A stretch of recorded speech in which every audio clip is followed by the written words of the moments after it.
हिमाचल पथ परिवहन निगम एचआरटीसी की वर्कशॉप को निजी हाथों में सौंपने की तैयारी को लेकर निगम के तकनीकी कर्मचारियों में भारी रोष देखने को मिल रहा है। एचआरटीसी तकनीकी कर्मचारी संगठन ने इस फैसले का कड़ा विरोध करते हुए इसे निगम के निजीकरण की दिशा में बड़ा कदम बताया है। संगठन के कर्मचारियों ने कहा कि वे किसी भी हालत में निजीकरण को बर्दाश्त नहीं करेंगे।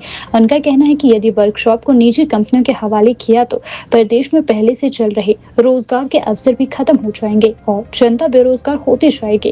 कर्मचारियों ने सरकार पर निशाना साधते हुए कहा कि यह नई प्रणाली निगम को कमजोर करने का प्रयास है। उन्होंने चेतावनी दी कि यदि सरकार ने जल्द इस योजना को तुरंत वापस नहीं लिया तो तकनीकी कर्मचारी संगठन बड़े आंदोलन के लिए तैयार रहेंगे। इसके साथ ही कर्मचारियों ने निगम की बसों की खस्ता हालत पर भी सवाल उठाए। उन्होंने कहा कि बसों की मरम्मत और रखरखाव के लिए संसाधनों की कमी चल रही है। संगठन ने सरकार से मांग की है कि एचआरटीसी को मजबूत किया जाए, कर्मचारियों के हितों की रक्षा की जाए और निजीकरण की नीति को तुरंत रोका जाए। कहलाई जाने वाली निगम की जो कर्मशालाएं हैं वो रीढ़ की हड्डी है, जिससे पूरी परिवहन निगम खड़ी रहती है और चलती है। परंतु आज उस रीढ़ की हड्डी को जो है तोड़ने का पूरा प्रयास किया गया है। जो एक दो दिनों में मंत्री महोदय भी और पूरा प्रदेश सरकार भी और हमारा प्रबंधन भी इसमें पूरे मंथन में लगे हुए हैं। परंतु मैं मीडिया के माध्यम से प्रबंधन को भी प्रदेश सरकार को भी चेता देना चाहता हूं कि परिवहन निगम का तकनीकी कर्मचारी सुप्त अवस्था में नहीं, जागृत अवस्था में है। और इसका जो निजीकरण जो हमारी रामपुर शहर की कर्मशाला को, नालागढ़ की कर्मशाला को, ग्रामीण शिमला को और पठानकोट की कर्मशाला को जो निजीकरण के लिए कर रहे हैं, इसका हम पुरजोर विरोध करते हैं और ये निजीकरण हम बिल्कुल भी सहन नहीं करेंगे। देश के लोगों का जो रोजगार है वो बेरोजगारी में टूट जाएंगे। प्रदेश में इलाके में जो रोजगार लोगों को मिलता है उससे भी लोग वंचित हो जाएंगे। तो इसलिए हमारा आज का जो मेन मोटिव है, हम मीडिया के माध्यम से प्रदेश सरकार और प्रबंधन को बताना चाहते हैं कि ये हमारा पुरजोर विरोध है। यदि इसके बाद भी इन आदेशों को निरस्त नहीं किया गया, निजीकरण के आदेशों को निरस्त कर दिया जाए और साथ में अगर नहीं किया गया, कदम के लिए भी तैयार हैं। और हो सकता है हमें कोई बड़ा आंदोलन करने की भी आवश्यकता पड़ सकती है। तो परिवहन का तकनीकी कर्मचारी संगठन जो है उसके लिए भी सदैव तैयार रहेगा और निजीकरण का विरोध जो है हमेशा ही करता रहेगा। और निजीकरण होने से अपनी कर्मशालाओं को जो है इस वक्त जो है बचाने की पूरी पुरजोर हमारी कोशिश है और हम इसे बचा के देंगे। अभी ये जो है आदेश जो है 18 दिसंबर जब अभी बीओडी की जो बैठक हुई थी उसमें ये आदेश पारित हुए हैं और इन कर्मशालाओं को जो चयनित किया गया है और उन कर्मशालाओं की जो टेंडर प्रक्रिया जो है वो शुरू हो चुकी है।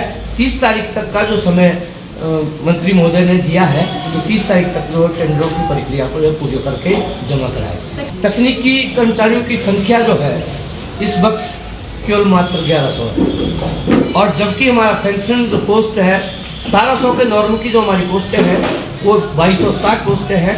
हमने वही इनसे मांग की थी। 30 से 3300 के हिसाब से अगर हमारे को आप स्टाफ नहीं दे सकते तो परंतु हमारा जो सैंक्शन स्टाफ है आप उन्हें हमारे उस स्टाफ को जो हमारे को पूरा कर दीजिए, हमारा काम चला रहेगा। किसी प्रकार की भी कोई वो करने की जरूरत नहीं पड़ेगी, ना तो इसे निजीकरण करने की जरूरत पड़ेगी और ना इसमें किसी प्रकार की कोई समस्या। इसका असर सीधा तौर पर ये पड़ेगा कि कर्मचारियों को एक तो जो जहाँ पर हैं उन्हें डिस्टर्ब किया जाएगा। उन कर्मचारियों को वहाँ से उठा करके उस तरह से जहाँ कमी है वहाँ एडजस्ट करने की कोशिश की जा रही है और उससे कर्मचारी भी निराश होगा और घर से बेघर हो जाएगा। और साथ में जो कर्मचारियों की संख्या निजीकरण करने से थोड़ी बढ़ाई जाएगी। निजीकरण करने से कर्मचारियों की संख्या वही रहेगी, लेकिन इस तरह का निजीकरण करने से जो है बेरोजगारी को एक आमंत्रित करने का ये मेन मोटिव किया जा रहा है। बेरोजगारी अभी कम है, उसको और बढ़ाने की कोशिश की जा रही है। कितनी कर्मशालाएं हैं जिन्हें निजीकरण? अभी 4 कर्मशालाओं का इन्होंने निजीकरण के लिए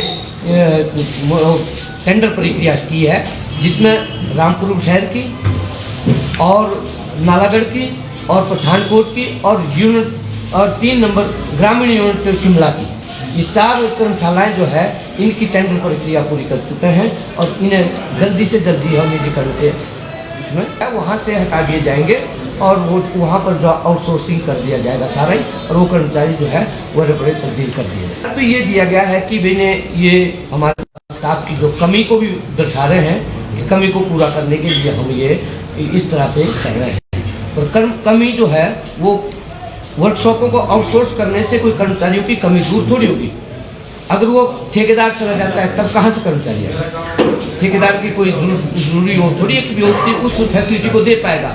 जो आज की डेट में मैं दावे से कह सकता हूँ जो मेरा कर्मचारी हर फैसिलिटी के साथ और कमियों के साथ भी अपनी गाड़ियों को जो है समय टू समय जैसे तैसे करके वो गंतव्य स्थान तक पहुंच जाता है। परंतु मैं निजीकरण के इस विरोध के कारण ठेकेदारी प्रथा से जो है ठेकेदारों का कोई निश्चित तो नहीं रहेगा। आपको क्या लगता है सर, ठेकेदारों को फायदा पहुंचाने के लिए प्रक्रिया सब? बिल्कुल, ये बिल्कुल जो है ये जो है अपने कोई नजदीकी जो भी होंगे वो ठेकेदारों को पूरा फायदा देने के लिए जो है इस HRTC का निजीकरण किया जा रहा है, जिससे कि ये कर्मचारियों और लोगों पर जो इसका पूर्ण असर पड़े।